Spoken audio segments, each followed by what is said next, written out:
novo capítulo 12, lembrando que a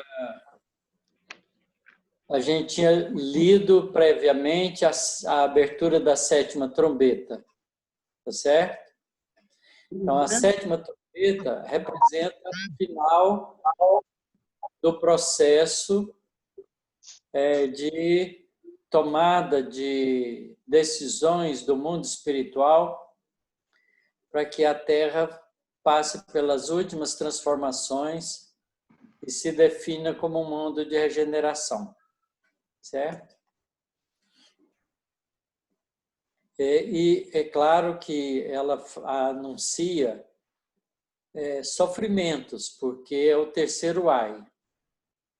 Como ele diz claramente, o segundo ai passou, e eis que chega rapidamente o terceiro ai. Tá certo? E aí o mundo espiritual superior assume todas as tarefas e as direções de transformação do nosso mundo. E agora, a partir do capítulo 2 em diante, 12, a gente vai ver uma coisa interessante, que é a disputa, né, do bem e do mal, do bem contra o mal, para definir e fechar um processo de seleção que vai redundar, então, em transformação da Terra em mundo de regeneração. Ele é cheio de símbolos. É difícil a gente identificar cada um dos símbolos, mas a ideia que fica por trás é a ideia de que tudo aquilo de atividade humana, seja de caráter religioso ou de caráter materialista, que desviou e desvia e mantém a Terra, as pessoas que vivem na Terra, não é? Distanciados da busca da evolução espiritual, então vão ser lentamente marcados para depois serem exilados, né, tirados do mundo. Então nós vamos começar vendo isso. E claro que esse movimento ele é concomitante com o esforço do mundo espiritual, que está no planejamento, né, de todo esse processo, o esforço do mundo espiritual de trazer as verdades espirituais e os ensinamentos de Jesus. Então, começa assim, a visão da mulher e do dragão. Um sinal grandioso apareceu no céu.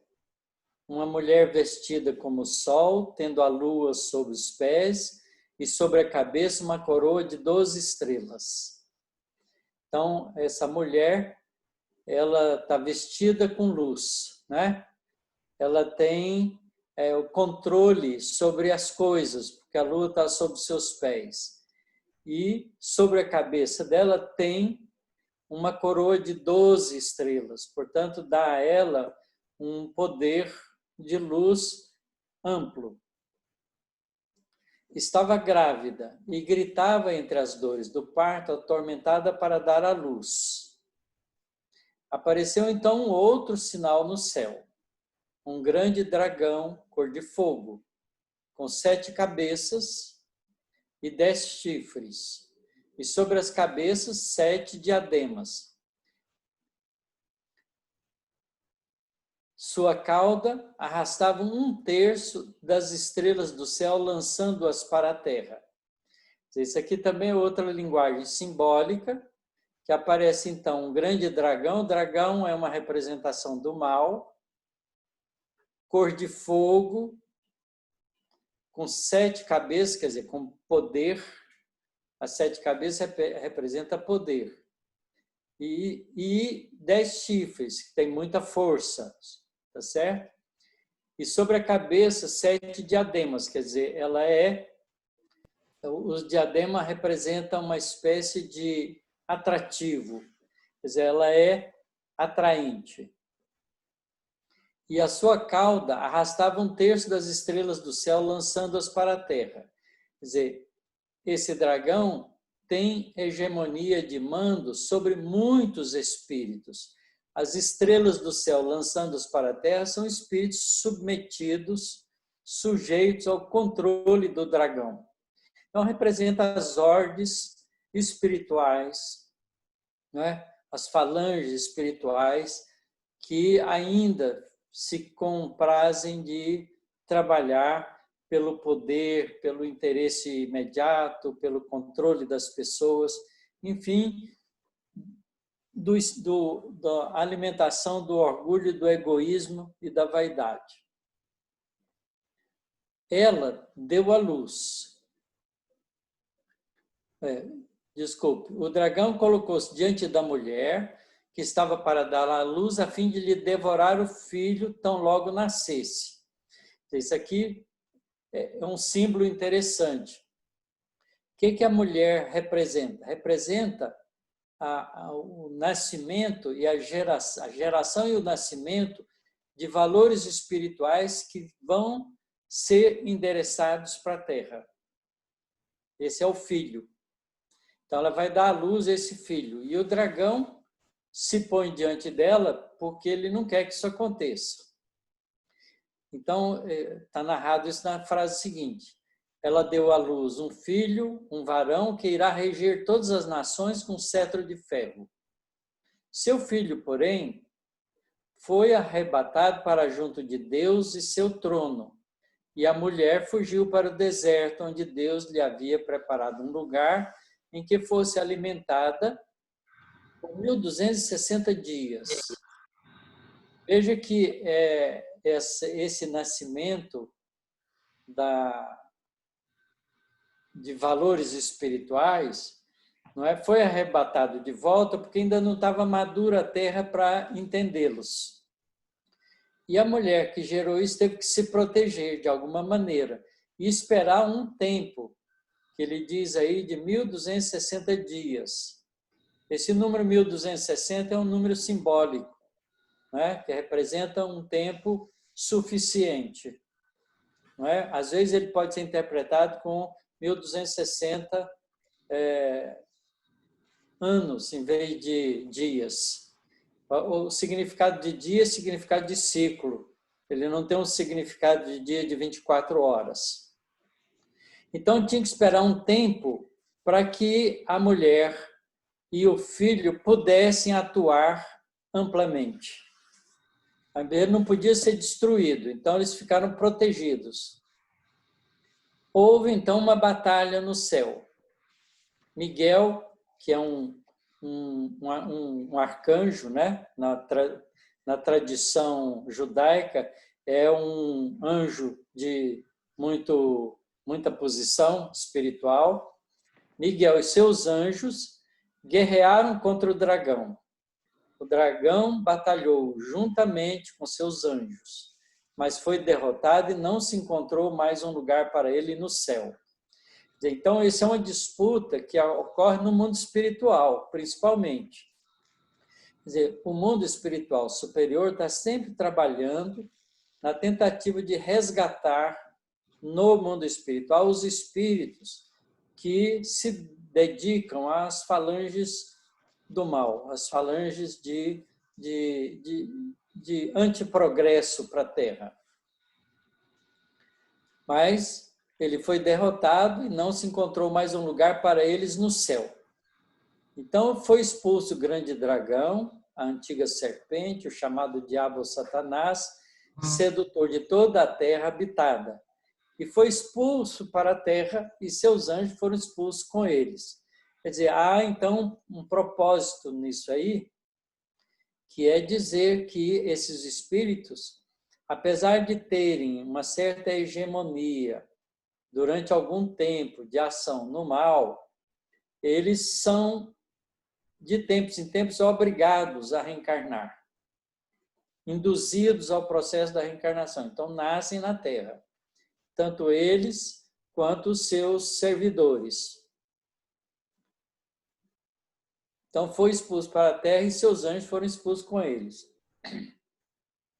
Ouvi, então, uma voz forte no céu proclamando: agora realizou-se a salvação, o poder e a realeza do nosso Deus e a autoridade do seu Cristo, porque foi expulso o acusador dos nossos irmãos, aquele que os acusava dia e noite diante de nosso Deus. Eles, porém, o venceram pelo sangue do Cordeiro. O sangue do Cordeiro significa o sacrifício pelo amor e pela palavra, pelos ensinamentos do seu testemunho, pois desprezaram a própria vida até a morte. Quer dizer, faziam isso sem a preocupação, não é, de fazer trocas nenhuma com as coisas materiais. Por isso, alegrai-vos, ó céus, e vós que habitais, ai da terra e do mar, porque o diabo desceu para junto de vós, cheio de grande furor, sabendo que lhes resta pouco tempo. Ao ver que fora expulso para a terra, o dragão pôs-se a perseguir a mulher, que dera à luz o filho varão. Ela, porém, recebeu as 2 asas da grande águia para voar ao deserto, para o lugar em que, longe da serpente, é alimentada por um tempo. Quer dizer, então ela fica reclusa, fica protegida por um tempo. Tempos e metade de um tempo. Quer dizer, isso significa um grande período, mas não é o período completo, porque tempos e metade de tempo significa ainda não completou. A serpente, então, vomitou água, como um rio atrás da mulher, a fim de submergi-la. A terra, porém, veio em socorro da mulher. A terra abriu sua boca e engoliu o rio que o dragão vomitara. Enfurecido por causa da mulher, o dragão foi então guerrear contra o resto de seus descendentes, os que observam os mandamentos de Deus e mantêm o testemunho de Jesus.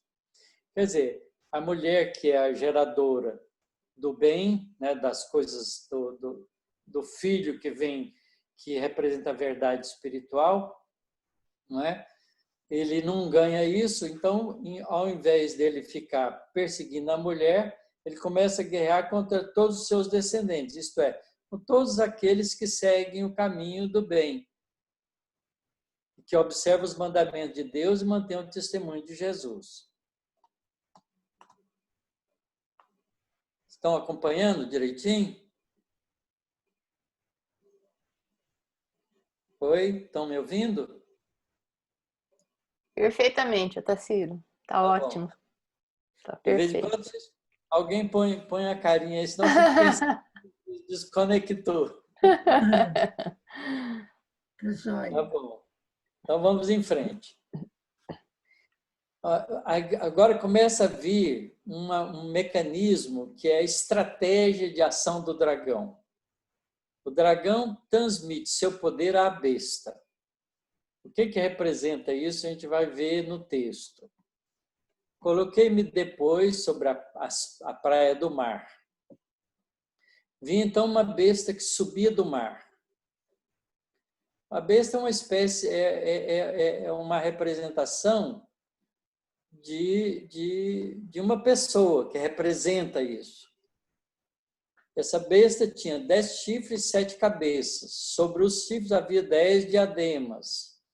E sobre as cabeças o nome blasfemo. Você vê que é a mesma característica da mulher lá em cima. Só que, em vez de ser 10 chifres, a mulher tem 10 estrelas. Tá certo? Então, 10 chifres é poder, 7 cabeças é amplidão de influência, e sobre os chifres havia 10 diademas, quer dizer, existe um atrativo, né? Algo que empolga as pessoas que possam pensar nas coisas transitórias.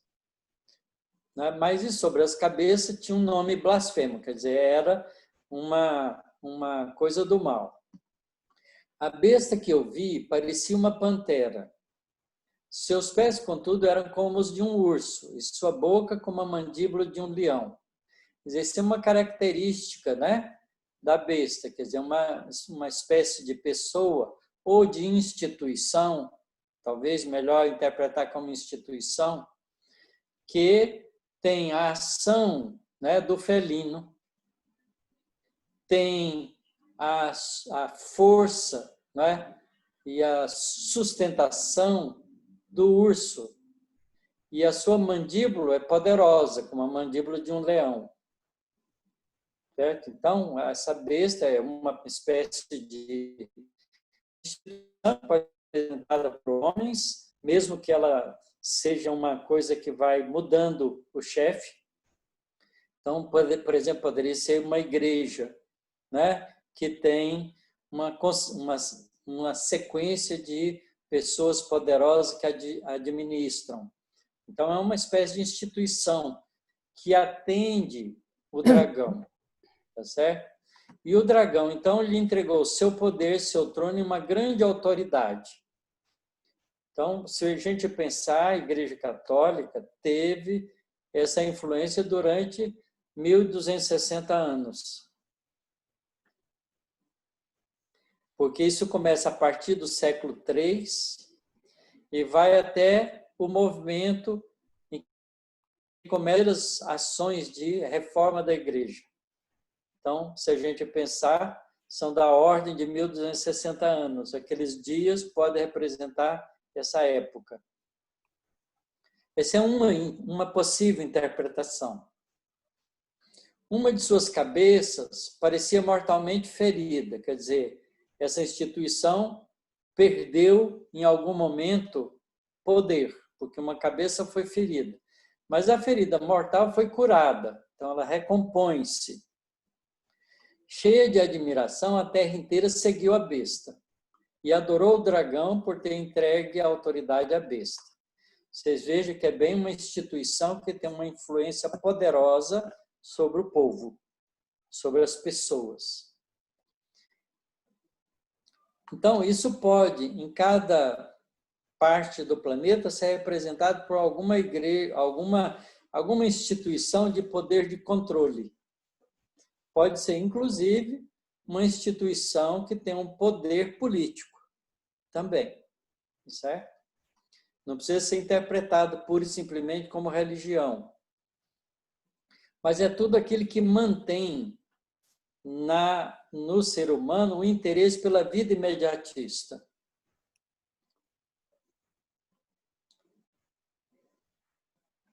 E adorou a besta, dizendo: quem é comparável à besta? E quem pode lutar contra ela? Quer dizer, ela tinha muito poder. Foi-lhe dada uma boca para proferir palavras insolentes e blasfêmias e também poder para agir durante 42 meses.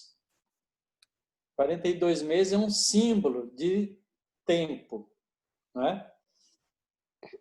A gente pode interpretar isso, o Haroldo tem uma interpretação para isso baseada em textos do Velho Testamento. Eu não sei muito bem isso, que eu não conheço bem o Velho Testamento, mas não importa, o significado é que tem um tempo de duração. Ela abriu, então, sua boca em blasfêmias contra Deus, blasfemando contra seu nome, sua tenda e os que habitam no céu. Deram-lhe permissão para guerrear contra os santos e vencê-los. Quanta gente foi sacrificada, né, na tentativa de reerguer os valores espirituais. E foi-lhe dada autoridade sobre toda tribo, povo, língua e nação. Quer dizer, aí é uma das instituições que ganharam esse quase poder universal foi a Igreja Católica. Ela, inclusive, chegou, né, tentou se insinuar com alguma vantagem no mundo oriental, entre os japoneses, entre os chineses, né, entre os indianos, que já tinha uma tradição religiosa muito mais antiga, né? Mas ela entrou até ali, a gente sabe disso. Adoraram, então, todos os habitantes da terra, cujo nome não está escrito desde a fundação do mundo no livro da vida do Cordeiro imolado. Essa frase aqui é uma frase muito interessante, porque a gente sabe, né, que esse nome daqueles que estão escritos desde a fundação do mundo no livro da vida do Cordeiro imolado representa a responsabilidade de Jesus sobre a terra e obviamente, o conhecimento de que nessa fase de transição da Terra para o mundo de regeneração, nem todos aqueles que vivem aqui poderão ficar no mundo de regeneração. Então, há uma espécie de ideia de que alguns estão escritos para serem recebidos e outros não. Tá certo? Mas isso a gente pode depois entender um pouco melhor, porque esse escrito é uma marca do selo de Deus que representa a conduta das pessoas. E no Evangelho, quando Jesus fala sobre o juízo final, como está nos Evangelhos, que o Haroldo traduz não como juízo final, mas como último julgamento, Jesus separa, junta todas as nações e separa as ovelhas dos cabritos, ou dos bodes. Tem tradução que põe bode, tem tradução que põe cabrito.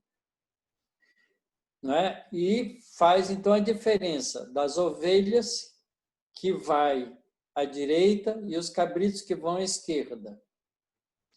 Quer dizer, ovelha e cabrito é animal da mesma espécie, praticamente, né? Por que elas estão sendo diferenciadas? Porque Jesus, nessa parábola, ele faz uma comparação do Senhor que separa, né, como um pastor que separa as ovelhas dos cabritos. A razão, né, de separação é que tudo que o cabrito tem, a ovelha tem. Mas a ovelha tem uma coisa que o cabrito não tem, que é a lã. Tá certo? Essa é a diferença. E a lã vai representar, nessa parábola de Jesus, os valores espirituais, porque Jesus diz, aqueles que estão à minha direita, não é? Foram aqueles que me visitaram quando eu estava preso, me deram alimento quando eu passava fome, me vestiu quando eu estava nu, né?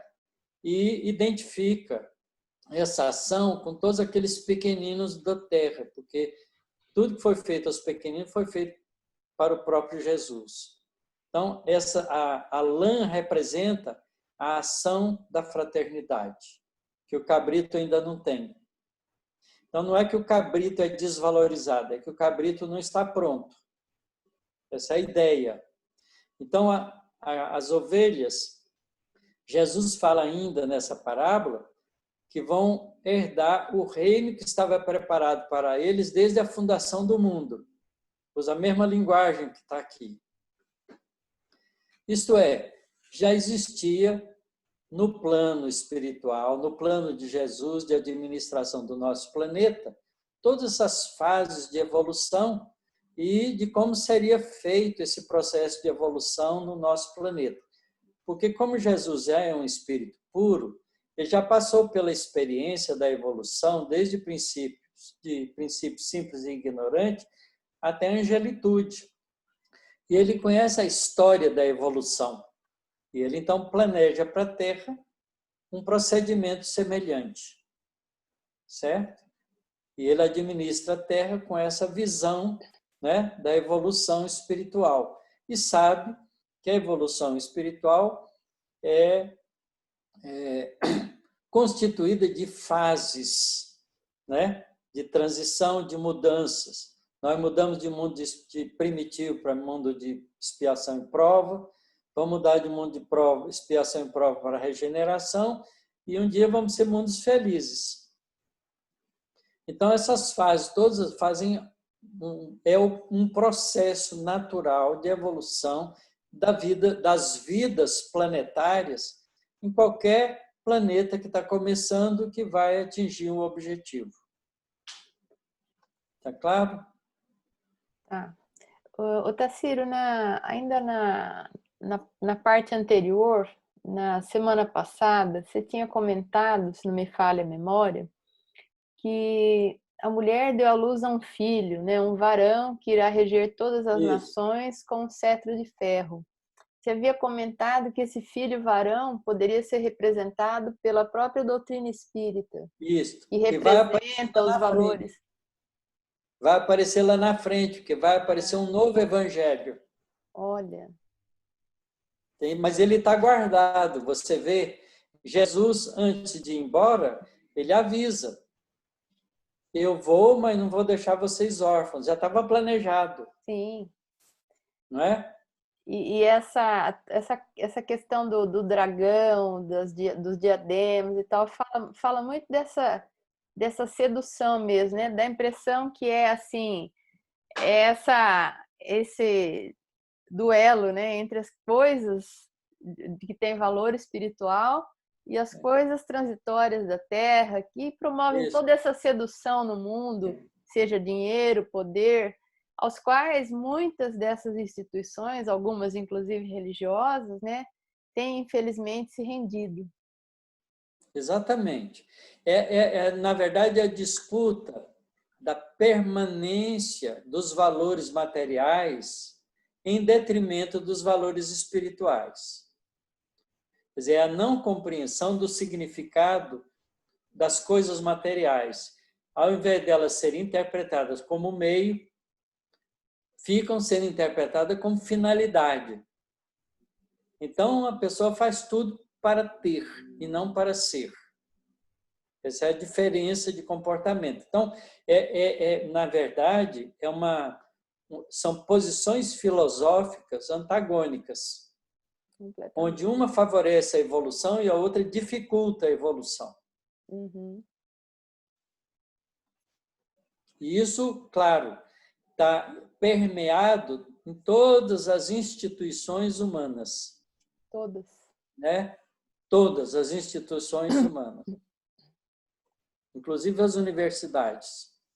Sim, certamente.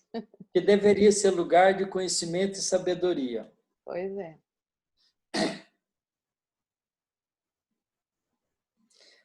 Adoraram-na, então, todos os habitantes da terra, cujo nome não está escrito desde a fundação do mundo no livro da vida do Cordeiro Imolado. Se alguém tem ouvidos, ouça. Se alguém está destinado à prisão, irá para a prisão. Se alguém deve morrer pela espada, é preciso que morra pela espada. Nisto repousa a perseverança e a fé dos santos. Quer dizer, há leis, em outras palavras, as leis espirituais regulam esse processo. Né? Traduzindo essa parte toda que está aí em itálico no livro. O falso profeta a serviço da besta. Agora, veja, o falso profeta vai representar uma ação das pessoas. Tá? Porque profetas são pessoas, é bem específico. A besta é a instituição, tá certo? E o dragão representa as forças espirituais que atrasam o desenvolvimento do planeta. Vi depois outra besta sair da terra. Tinha 2 chifres, como um cordeiro, mas falava como um dragão. Quer dizer, ele não é tão poderoso assim, ele só tem 2 chifres. Tá certo? Ele não tem 7 chifres. Toda a autoridade da primeira besta, ela a exerce diante desta. É outra besta, né, que exerce um poder menor. Mas a primeira besta cuja ferida mortal tinha sido curada, tá certo? Porque ela perdeu lá a guerra lá para o Gabriel, tá certo? Então, vejam que é um ir e vir, né, de desafios, de desencontro, de lutas. Quer dizer, o problema não é resolvido de repente, é resolvido ao longo de muito trabalho e muito esforço. Ela opera grandes maravilhas, até mesmo de fazer descer fogo do céu sobre a terra à vista dos homens. Graças às maravilhas que lhe foi concedido realizar em presença da besta, ela seduz os habitantes da terra, incitando-os a fazer uma imagem em honra da besta, que tinha sido ferida pela espada, mas voltou à vida. foi-lhe dado até mesmo infundir espírito à imagem da besta, de modo que a imagem pudesse falar e fazer com que morressem todos os que não adorassem a imagem da besta. Faz também com que todos, pequenos e grandes, ricos e pobres, livres e escravos, recebam uma marca na mão direita ou na fronte. Isso aí é o selo do mal, tá? Marca na mão direita ou na fronte. Então, isso pode ser representado por anel, pode ser representado por tiara, pode ser representado em qualquer instituição com valores de poder. Porque a Igreja Ortodoxa também tem todo esse tipo de comportamento. Não é só a Igreja Católica Romana, tá? E se a gente pensar bem, até as outras correntes orientais, não é? Porque a gente vê que a posição dos ayatolás é parecida, não é? Eles têm distinções entre os outros. A posição dos gurus, né? do indianismo, do hinduísmo, né? até do budismo. Porque tem chefes que são destacados com poderes.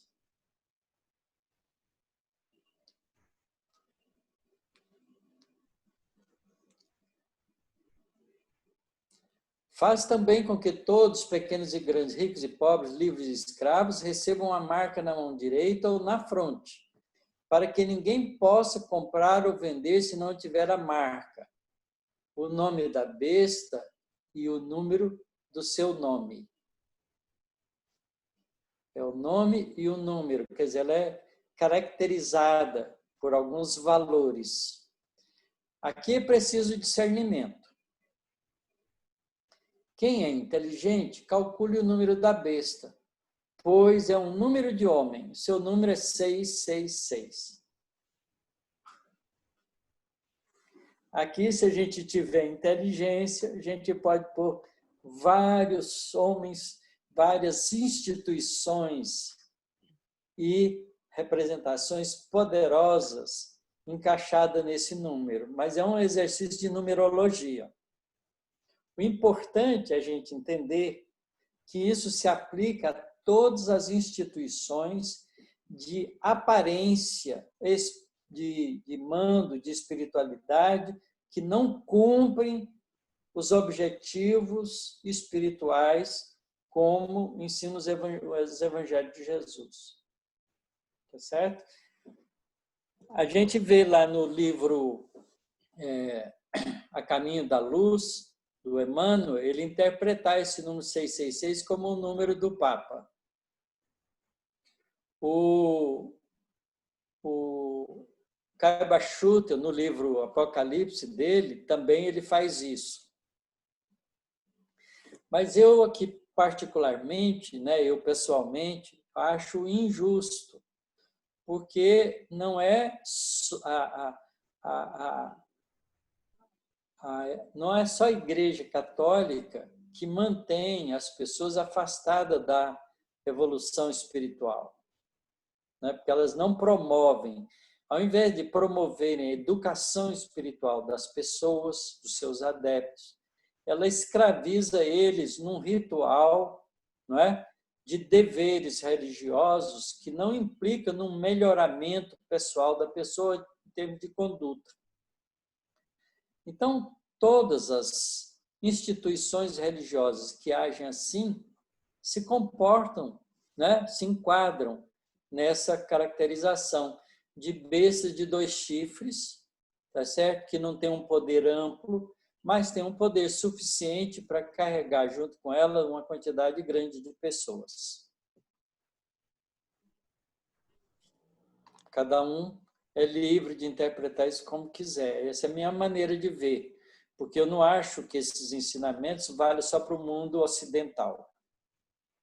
Ele vale para o mundo inteiro. A Terra é um planeta onde os pouco mais de 20 bilhões de espíritos que somos nós que vivemos aqui, encarnados e desencarnados, estamos sob a orientação e a proteção de Jesus como governador do planeta. Então, se essas regras todas, se esses ensinamentos chegaram para João através de desdobramento mediúnico e dirigido por Jesus, isso tem que valer para a Terra inteira. Então, eu sou mais pluralista nisso. Para usar a palavra que alguém que eu ouvi hoje gosta de usar. Eu já vi interpretações muito mais pontuais, né? Muito mais restritivas, como se o número da besta. E aí eles fazem umas contas, uns exercícios, como você falou, de numerologia, que chega lá, né? Atribuindo, por exemplo, o número da besta ao imperador Nero, por conta da perseguição aos cristãos, e aí tomando, claro que essa é uma interpretação católica, né? Tomando os cristãos como os perseguidos, ou o cristão no sentido do católico, né? Aquele que levaria os valores espirituais, enfim. Tem todo esse viés. Os inimigos da Igreja Católica, ou aqueles que acham que a Igreja falhou no trabalho dela, identificam o número do Papa. Aqueles que põem em Hitler, não é, a grande besta do mundo, faz uma numerologia com o nome dele, com coisas de família, para bater 666. Tá certo? Então, isso aí é um jogo, né, que não faz muito sentido, porque não tem uma interpretação endereçada a alguém ou a alguma única instituição. Ela está endereçada a todos aqueles que representam o confronto contra o bem. Faz muito mais sentido, né? Assim como lá no começo, quando você falou das 7 igrejas, não são aquelas 7 igrejas, mas todas as religiões do mundo. Exatamente, uma colocação muito mais ampla, né? Taciro. Oi. Deixa eu só fazer uma observação aqui na Bíblia que eu estou seguindo na leitura, sobre esse número, diz assim, 3,6 sugerem simbolicamente um domínio falho, inferior à perfeição expressa pelo número 7. Tudo bem, isso é uma maneira de ver também, tá certo? Porque 3 é um número importante. O número 3, no pensamento judaico, hebraico, ele é importante, tá certo? Ele tem uma importância grande. E 3, número 6, significa todos os números 6 que podiam ter antes de chegar no 7. Então, ele dá um significado de incompleto. Também pode ser interpretado assim. Isso é uma interpretação melhor até do que aquela de identificar instituições aqui, ali ou lá, que quase sempre fere, né, as pessoas nos seus milindres, que não vale a pena a gente fazer. Então, isso também é um significado importante. Eu nunca tinha pensado nesse sentido que você está falando, nunca tinha visto essa interpretação, mas ela tem um significado interessante. O 3 é um número importante, você vê que ele usa lá um tempos, 3 e 3 mais metade de um tempo. O 3 faz parte desse jogo, porque o 7 é o resultado da soma de 3 e de 4. E você vê que o 4 também aparece muitas vezes. São 4 animais, né? 4 figuras lá naquela visão espetacular que João tem do trono de Deus e os 4 animais que aparecem. Depois tem os 4 anjos que vão tocar, né? Que vão controlar o vento. Então, o número 3 e o número 4, eles são importantes porque 3 mais 4 dá 7. Certo? E 7 é um número de ciclo completo. Curiosamente, também, a gente vê que as 12 tribos é 3 vezes 4. Certo? Então, você vê que tem um jogo simbólico, numérico, tem uma numerologia aí que ela tem um significado filosófico, um significado espiritual na história. Tá? Então, 3, número 6, realmente significa quase chegou no 7.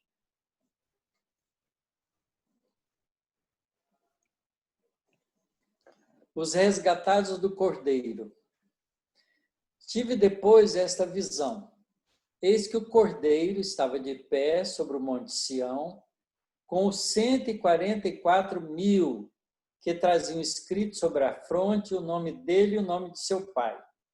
144.000 são 12 vezes 12, tá certo?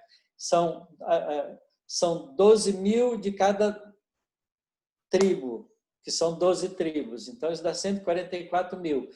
Então, é todo o povo, entre aspas, na tradição hebraica, as 12 tribos escolhidas por Deus.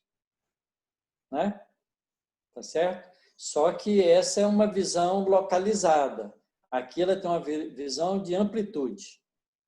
Certo? Então, ela não vale só para o povo hebreu, ela vale para todos os povos. São todos os povos do mundo, né, que se enquadram nessa postura de ter escritos na sua fronte o nome dele e o nome de seu pai, o nome de Jesus e o nome do Senhor, de Deus. E ouvi uma voz que vinha do céu, semelhante a um fragor de águas, e ao ribombo de um forte trovão. Quer dizer, algo que tem assim, um alcance muito grande. A voz que eu ouvi era como o som de citaristas tocando suas cítaras. Quer dizer, cítara é um instrumento de música, né? Então, era algo agradável de se ouvir, apesar de forte. Cantava um cântico novo diante do trono dos 4 seres vivos e dos anciãos. Ninguém podia aprender o cântico, exceto os 144.000 que foram resgatados da terra. Estes são os que não se contaminaram com mulheres. São virgens. Estes seguem o Cordeiro onde quer que ele vá. Estes foram resgatados dentre os homens como primícias para Deus e para o Cordeiro. Na sua boca jamais foi encontrado mentira. São íntegros. Aqui não se contaminaram com mulheres, aqui é simbólico. Não significa que as mulheres contaminam os homens. Ah, que bom. Não é? Não tem nada a ver com isso. Mas vocês lembram que a Eva é o símbolo da perdição do paraíso. Tá certo? Então, é nesse sentido que tem que ser interpretado. São aqueles que são suscetíveis de ser enganados. Então, eles não se contaminaram com mulheres, significa que eles não foram suscetíveis de ser enganados pelo interesse materialista. São virgens nesse sentido, né? Por isso, eles seguem o Cordeiro, onde quer que ele vá. Foram resgatados dentre os homens. Quer dizer, então são espíritos que evoluíram. Certo? Não tem nada de especial nisso. A pessoa se compromete a fazer isso e se torna um dos 144.000.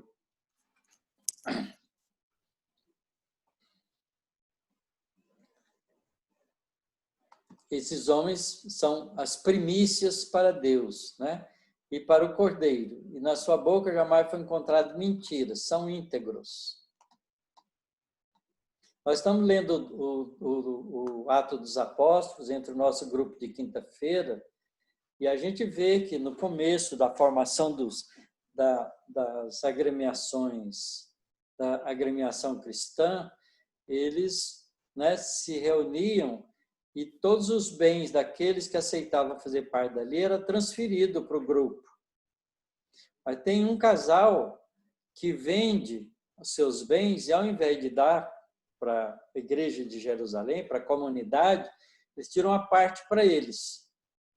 Então, os dois morrem de ataque cardíaco. Está narrado no Atos dos Apóstolos, é muito interessante. Simeão e a esposa. Depois, se vocês quiserem, leiam lá. É uma coisa dura. Na verdade, isso aqui representa uma coisa muito importante. Na sua boca jamais foi encontrada mentira. São íntegros. Na verdade, as pessoas se colocam de forma nua espiritualmente, revelada espiritualmente, na frente das coisas espirituais. Então, elas não usam de recursos de enganação, de nenhuma espécie. Certo? Então, esse caráter íntegro tem que ser mantido no trabalho espiritual. Isso a gente precisa aprender nas casas espíritas. Os anjos anunciam a hora do julgamento. Vi depois outro anjo que voava no meio do céu, com um evangelho eterno para anunciar aos habitantes da terra, a toda nação, tribo, língua e povo. Olha a doutrina espírita aí. É o livrinho. O livrinho doce e amargo. O livrinho amargo. Ele dizia em alta voz: temei a Deus e tributai-lhe glória, pois chegou a hora do seu julgamento. Adorai aquele que fez o céu e a terra, o mar e as fontes. Então, aqui, esse anjo representa o trazimento e a difusão dos ensinamentos espirituais anunciados por Jesus através do Consolador. Outro anjo, o segundo, continuou: caiu Babilônia, a grande, a quem embebedou todas as nações com o vinho do furor. Babilônia era o nome de uma cidade na época, né, antiga.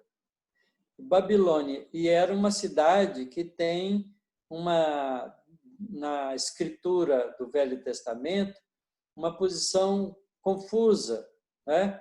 Porque vem de Babel, e de Babel os homens não se entenderam e criaram as diferentes línguas, porque eles falavam uma coisa e o outro entendia a outra.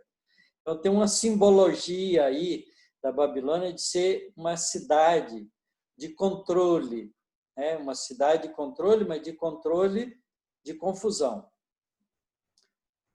A grande, a quem embebedou todas as nações com vinho do furor. Outro anjo ainda, o terceiro, seguiu-os em alta voz. Se alguém adora a besta e a sua imagem recebe a marca sobre a fronte ou a mão, esse também beberá o vinho do furor de Deus, derramado sem mistura na taça da sua ira. Será atormentado com fogo e enxofre diante dos santos anjos e diante do Cordeiro. A fumaça do seu tormento sobe pelos séculos dos séculos. Os que adoram a besta, a sua imagem, e quem quer que receba a marca do seu nome, nunca tem descanso dia e noite. Quer dizer, criou um sofrimento atroz em função das consequências, né, do desvio da tarefa espiritual que deveria ser realizada. Nisso repousa a perseverança dos santos, os que guardam os mandamentos de Deus e a fé em Jesus. Ouvi então uma voz do céu, dizendo: escreve, felizes os mortos, os que desde agora morrem no Senhor. Sim, diz o Espírito, que descansem de suas fadigas, pois suas obras os acompanham. Em outras palavras, aqui ele está chamando a atenção para duas coisas importantes. A primeira é: felizes os mortos, os que desde agora morrem no Senhor. Quer dizer, então ele está falando não só do mundo físico, dos homens, mas do mundo espiritual. Tá certo? E ainda mais, felizes daqueles que são ignorantes ainda das coisas espirituais, mas que morrem sem um comprometimento com coisas erradas. Porque há muitas pessoas que são simples, ingênuas, não é? E que vão, às vezes, seguem as coisas porque por tradição ou por sentimento de ingenuidade, porque elas ainda não têm discernimento. Então, os espíritos sem discernimento não podem ser punidos ou sofrer consequências ainda do pouco adiantamento que ainda têm. Por exemplo, né, as tribos indígenas, que quase não têm contato com civilização, são pessoas simples, ingênuos, espíritos que estão aí no processo de desenvolvimento, mas que ainda não estão contaminados com os problemas da sociedade já corrompida. Certo? Então, a gente precisa pensar com cuidado, porque aqui não tem uma interpretação preto e branco, tá certo? Tem aí uma nuance de cores. Sim, diz o Espírito, que descansem de suas fadigas, pois suas obras os acompanham. Né? Então, a obra dos trabalhos das pessoas que vivem numa tribo são obras simples, não tem comprometimento com o mal. Tá certo? Então, esses também são salvaguardados, mas também são aqueles que já estão trabalhando pelo bem de forma decidida. Quando você leu Felizes os mortos, os que desde agora morrem no Senhor, me veio uma imagem muito forte das renúncias, né? Também, que não sei, eu entendi, me soou, as renúncias que algumas das pessoas despertas para as realidades maiores, para a realidade espiritual, acabam fazendo, né? E aí vem, né? Descansem de suas fadigas, pois suas obras os acompanham. Os acompanham, Quer dizer, isso. renunciando e resistindo, digamos assim, às seduções lá do dragão, da besta e tudo que vem com esse valor transitório aí dessa materialidade e de tudo que acompanha isso, né? E que é exatamente o que recomenda a parte moral da doutrina espírita. Exato. Não é? Exatamente isso. Que é a porta estreita, é né? o mesmo ensinamento de Jesus, a porta estreita. Exatamente. E você sabe por que é porta estreita? Não. Por que é o símbolo de porta estreita e porta larga? Porque para acertar só tem um jeito e errar tem muitos. Não é? Para acertar só tem um jeito, fazer certo. Para errar, você pode escamotear do jeito que você quiser. Até pintar a coisa de aparentemente ser certa. Claro. Né? Então, a porta estreita é uma definição clara daquilo que é o jeito correto de fazer as coisas. É interessante. Essa coisa eu fiquei muito tempo na minha cabeça pensando, por que tem esse símbolo, né? Entrar pela porta estreita e entrar pela porta larga. É quase um encaixe, né, Otacílio? É assim. Porque a porta estreita, você tem que fazê-la com consciência. Você tem que fazê-la com conhecimento, com definição do que você quer. E a porta larga, você pode ir por impulso qualquer que você tiver no momento, não interessa qual. É verdade. Na verdade, a gente não está pensando nas consequências. Né? E a porta estreita, você está pensando no resultado daquilo. Ó, eu vou fazer isso, mas pode gerar tais e tais coisas que não é bom nem para os outros, nem para mim. Então, é uma fenda, né, de definição. Por isso é estreito. A gente é muito bonito esse estudo, é muito interessante, porque à medida em que a gente vai refletindo, você vai lendo, vão me ocorrendo aqui, como deve estar ocorrendo para muitos, conexões imediatas com partes do Evangelho de Jesus, com momentos dos ensinamentos de Jesus, claro, a fonte é a mesma, né? Mas voltando lá, quando fala dos resgatados do Cordeiro, né? quando você frisou aquela questão dos íntegros, de sua boca jamais foram encontradas mentiras, são íntegros e tal. Eu também me lembrei daquele que tentou ludibriar o Senhor, né? Tentando adentrar ao festim de bodas, sem ter a roupa nupcial, né? E não se pode enganar ao Senhor, tal. Então você vai, é muito bacana, gente, vão ocorrendo várias conexões, várias lembranças com os ensinamentos propriamente ditos do Evangelho. Né?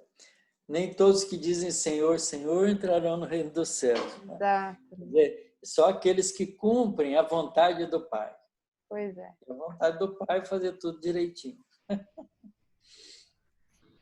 A ceifa e a vindima. Vamos terminar esse capítulo 14. A ceifa e a vindima das nações. Depois disso, olhei. Havia uma nuvem branca e sobre a nuvem alguém sentado, semelhante a um filho de homem, com uma coroa de ouro na cabeça e nas mãos uma foice afiada. Semelhante a um filho de homem, quer dizer, um espírito evoluído, equivalente a Jesus, um espírito superior, né? Porque Jesus era o filho do homem, né? Certo? Então, essa simbologia representa que é alguém, né, que é semelhante, que tem autoridade espiritual, com uma coroa de ouro na cabeça. A coroa de ouro dá a ele valores espirituais. E nas mãos uma foice afiada. A foice é um símbolo de cortar plantas, não é de matar gente, né? A foice é claramente um símbolo de fazer a cega, a colheita da planta, tá? Que eles usavam.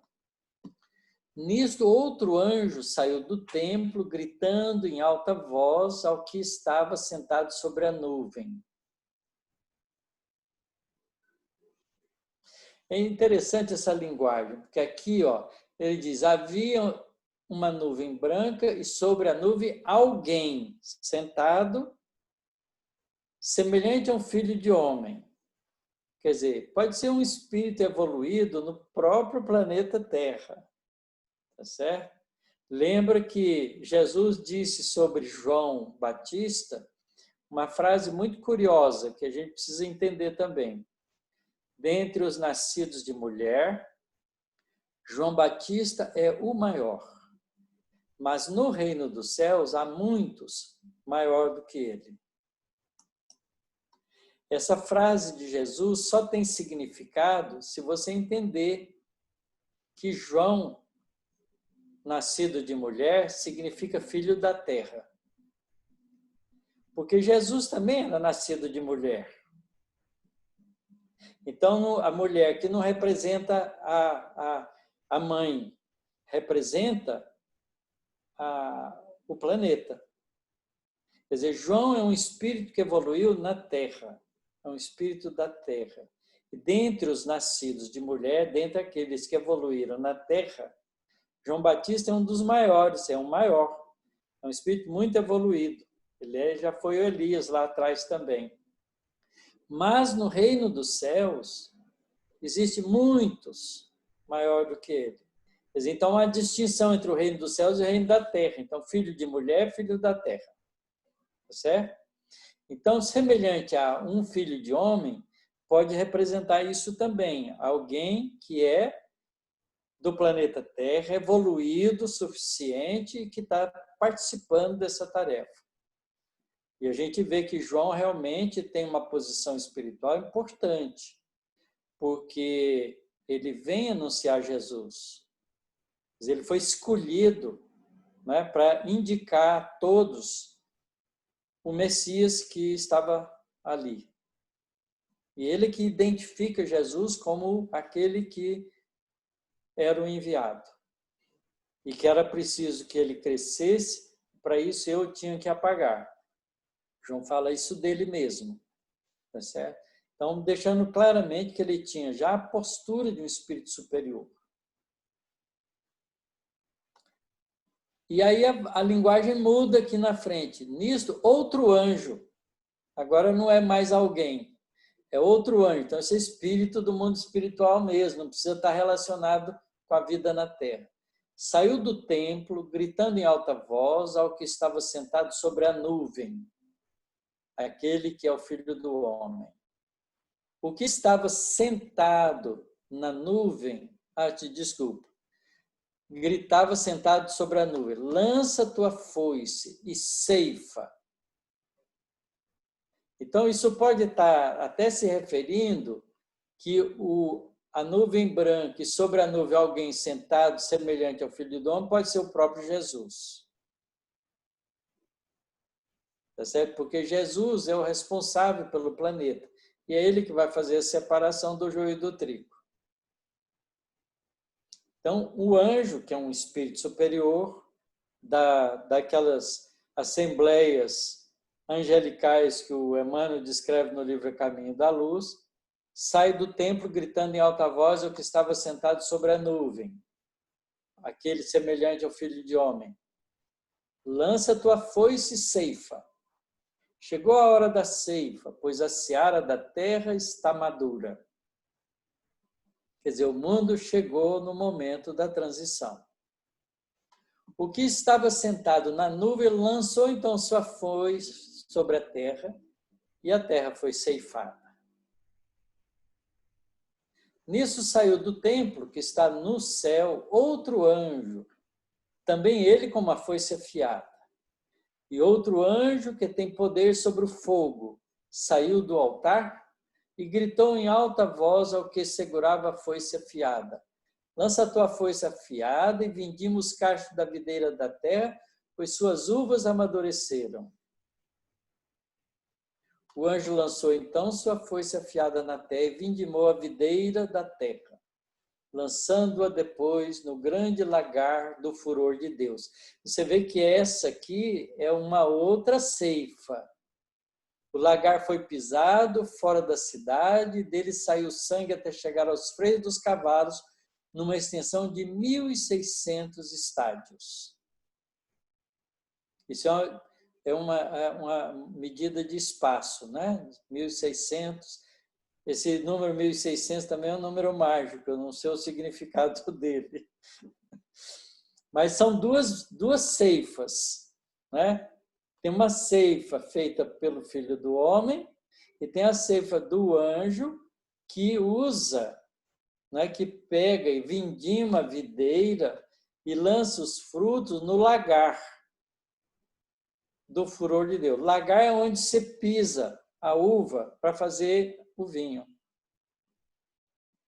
Tá certo? Então, numa plantação de uvas, quando a vindima é feita, quer dizer, quando é feita a colheita da uva, a uva é jogada num grande tanque e ela é pisada. Antigamente, ela era pisada pelos pés das pessoas que pisavam para poder esmagar a uva, fazer o caldo para depois fazer o vinho. Hoje, nas fábricas de vinho, elas têm máquinas que fazem isso. Tá certo? Então, é o lagar do furor de Deus. Então, não é do amor de Deus. Tá certo? O lagar foi pisado fora da cidade. Então, isso é feito fora da cidade. Então, isso é feito fora da terra, no plano espiritual. E dele saiu sangue até chegar aos freios dos cavalos, numa extensão de 1.600 estádios. Isso aqui, eu não consigo entender o significado disso. Por que chegar até os freios dos cavalos? O que quer dizer? Demais, né? É difícil. Deve ser um símbolo muito interessante, mas que... entender. Mas aqui, a ceifa e a vindima das nações estão feitas. Quer dizer, então isso aqui é exatamente o cumprimento da parábola do joio e do trigo. Né? Quer dizer, não separa, porque para arrancar o joio, quando é plantinha jovem, corre o risco, ela é parecida com trigo, de arrancar trigo, e não é justo. Então, espere eles darem frutos. Quando derem frutos, eles serão ceifados separadamente. Você ceifa o joio, amarra em feixes, para ser descartado, para ser queimado. e aproveita todo o trigo depois na ceifa do trigo. Então, não há injustiças. Tudo é feito de maneira profundamente justa e misericordiosa. Tá certo? Então, aqui também está representado, nesse trecho do Apocalipse, está representado esse trabalho, né, de separação das ovelhas dos cabritos. Tá? Tem vários símbolos. Tem uma outra parábola de Jesus que ele fala da separação dos peixes, os que são bons, os que não são bons. Depois da pescaria. Você lança a rede, né, pega os peixes e aí na praia separa os peixes bons dos peixes que não são bons.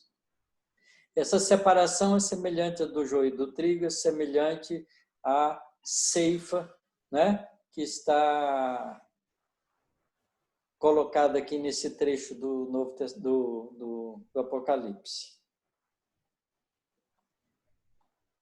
Agora a gente vai entrar no capítulo 15. Talvez a gente devesse deixar isso para a próxima e conversar um pouco em torno de tudo isso que a gente já leu, que é bastante informação, bastante coisa. Bastante mesmo.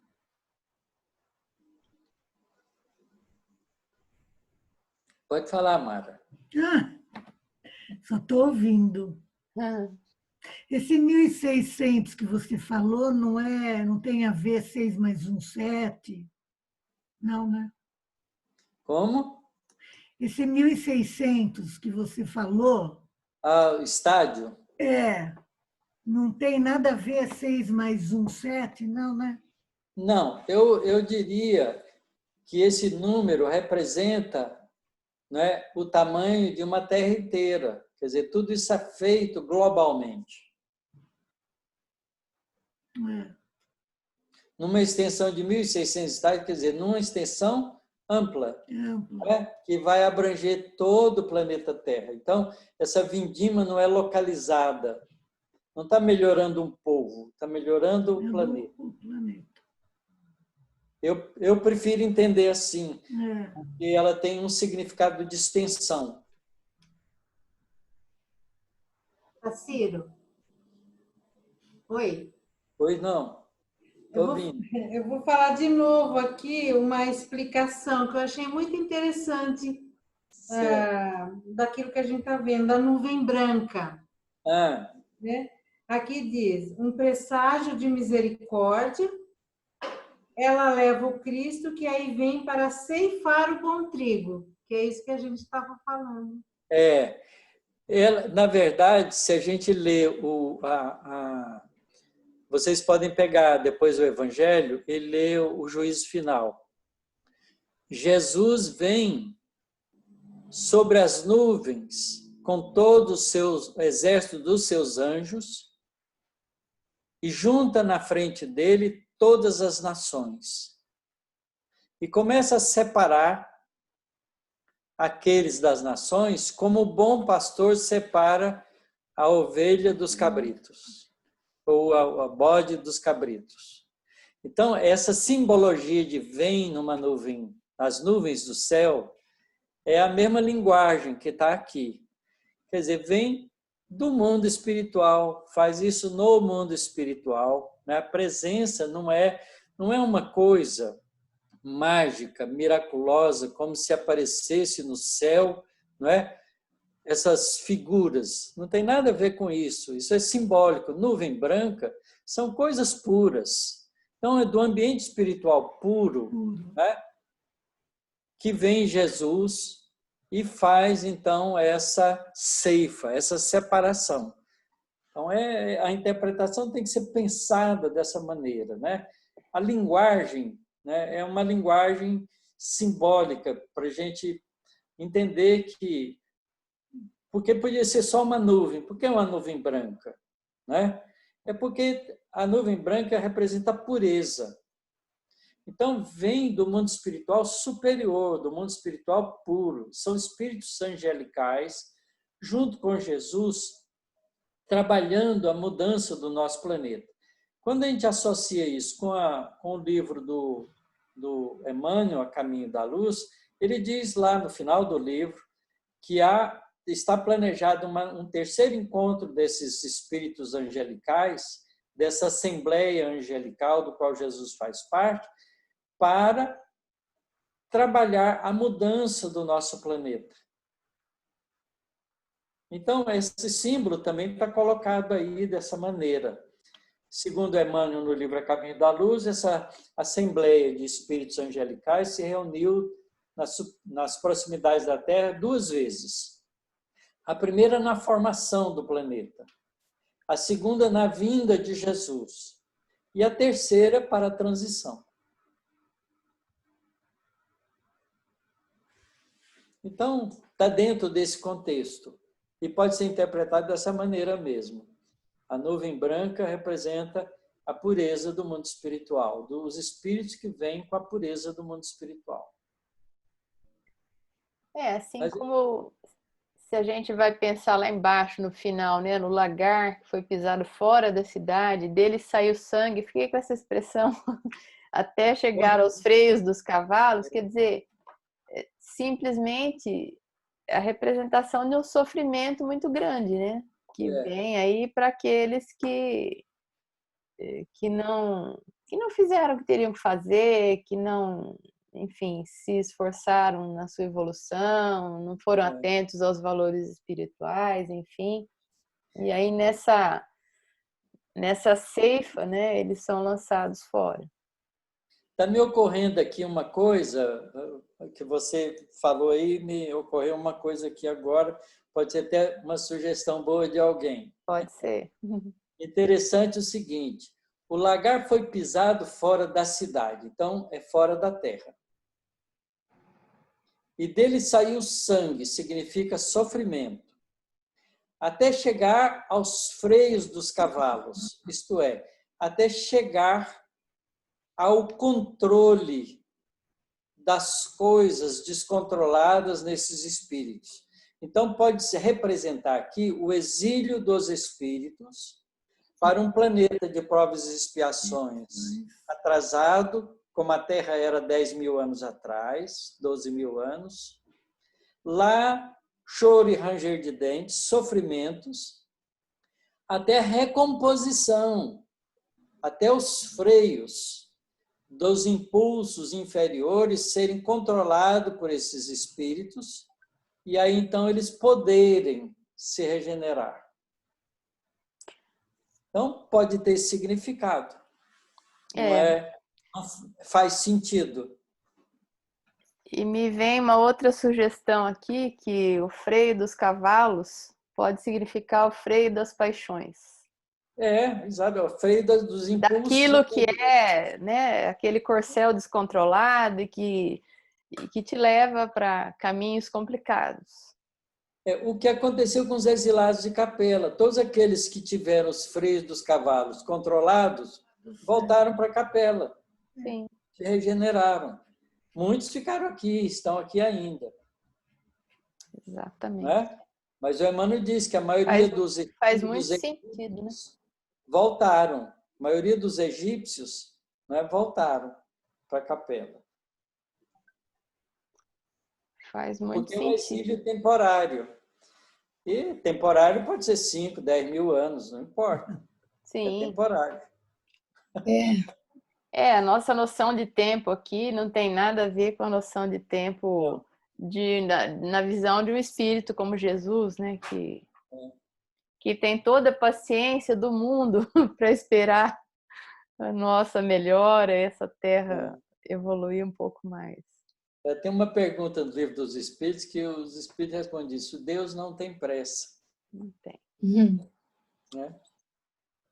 Quando a gente tiver de pagar as nossas contas, se a gente quer reencarnar ou não quer reencarnar para acertar os nossos equívocos, é perguntar, e se a gente negar? Não se preocupe, Deus não tem pressa.